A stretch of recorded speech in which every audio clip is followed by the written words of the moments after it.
나귀를 타고 돌아갔다. 머리를 숙이고 갔기 때문에 별빛이 그의 갈 길을 환히 비추고 있다는 거를 깨닫지 못했다. 왜 그토록 멍청한 짓을 했던가? 마국간에 있던 사람들이 누구인지도 모르면서 왜 그들에게 옷을 팔아볼 생각은 못한 것일까? 파트로스에게는 뭐라고 말하지?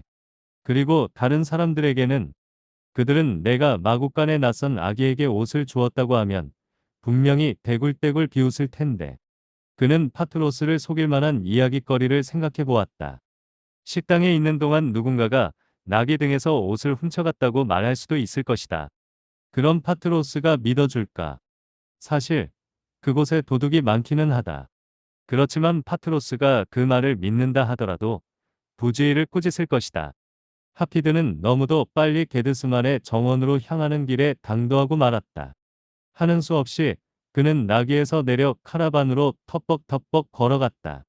그곳은 머리 위에 별빛 때문에 마치 대낮과 같이 밝았다. 천막 밖에서 하늘을 쳐다보고 있던 파트로스와 마주치자 하피드는 덜컥 겁이 났다. 하피드는 꼼짝 않고 서 있었지만 파트로스는 금세 그를 알아보았다. 파트로스가 하피드에게로 다가가 외경심이 가득한 목소리로 물었다. 베들레헴에서 곧바로 오늘 길인가? 네, 주인님. 별이 자네를 따라오고 있다는 것을 알지 못했냐? 몰랐습니다. 주인님. 몰랐다고. 2시간 전에 베들레헴에서 떠오른 저 별을 보고 나는 한 걸음도 움직일 수 없었거늘. 이때까지 저렇듯 영롱한 색깔과 밝은 빛을 지닌 별은 본 적이 없네. 저 별이 하늘을 가로질러 움직이더니 우리 카라반으로 다가오더군.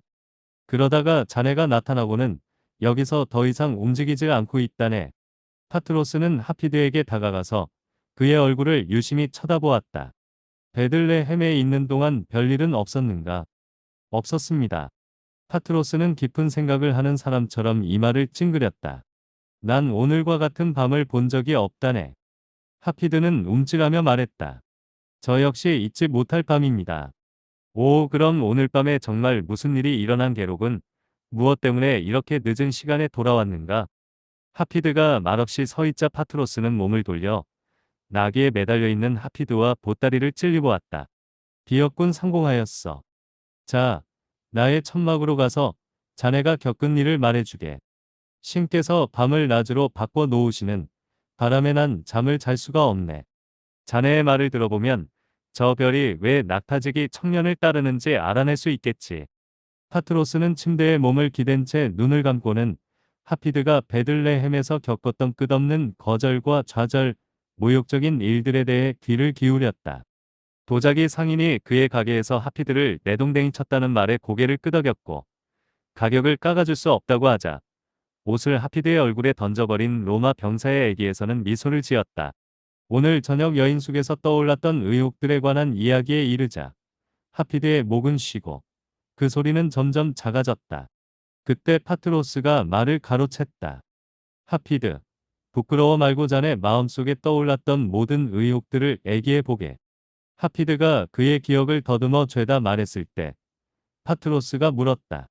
그런데 무슨 생각이 떠올라 그런 의혹들을 모두 몰아내고 다음날 팔 수 있을 거라는 용기를 얻었단 말인가? 하피드는 잠시 생각한 후에 말했다. 전 단지 갈래의 딸만을 생각했습니다. 그런 상황에서도 저는 실패하면 그녀를 다시 볼 수 없을 거라는 생각밖에 하지 못했습니다. 하지만 어쨌든 실패를 하고 말았지만요.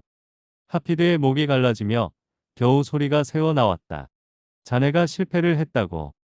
이해가 안 되는군. 자네의 보따리 속에는 옷이 없지 않은가? 하피드의 목소리가 너무 작아 파트로스는 몸을 앞으로 숙여야만 했다. 하피드는 마국간에서의 사건과 아기 그리고 옷에 대해 이야기를 했다. 하피드가 말을 하는 동안 파트로스는 자꾸 천막 밖을 내다보았고 별은 여전히 천막 주변을 비추고 있었다. 조용한 미소가 파트로스의 얼굴에 번져왔다. 파트로스는 이 젊은이가 이제는 이야기를 그만두고 흐느껴 울고 있음을 알아채지 못했다. 곧 울음소리가 가라앉고 커다란 천막 안은 침묵만이 가득했다. 하피드는 감히 그의 주인을 쳐다볼 수가 없었다. 결국 그는 실패를 했고 낙타지기 말고는 아무것도 할 수 없다는 것이 입증되었기 때문이다. 그는 천막에서 도망가려 했다. 바로 그때 파트로스가 하피드의 어깨를 잡고 자신의 눈을 바라보게 하였다. 하피드, 이번 여행은 자네에게 별 이익을 남겨주지 못했구먼. 그렇습니다. 그런데 내 생각은 그렇지 않아. 자네를 따른던 별은 내가 받아들이고 싶지 않았던 사실에 눈을 뜨게 해주었네. 이 일에 대해서는 팔미라에 돌아가면 설명해 주도록 하지. 자, 자네에게 한 가지 부탁이 있네. 네, 주인님. 내일 해가 지기 전에 우리 상인들이 카라반으로 돌아오기 시작할 게야. 그러면 그들이 낙타를 자네가 돌봐야 할 텐데. 지금은 낙타지기로 다시 돌아가 자네의 임무를 수행해 주겠나? 하피드는 공손히 일어나 인자한 주인에게 인사를 드렸다. 저에게 시키시는 일은 무엇이든 할 겁니다. 그리고 주인님을 실망시켜 드려 너무도 죄송합니다. 돌아가서 상인들을 맞을 준비를 하도록 하게. 그리고 팔미라에 도착하거든 다시 보세.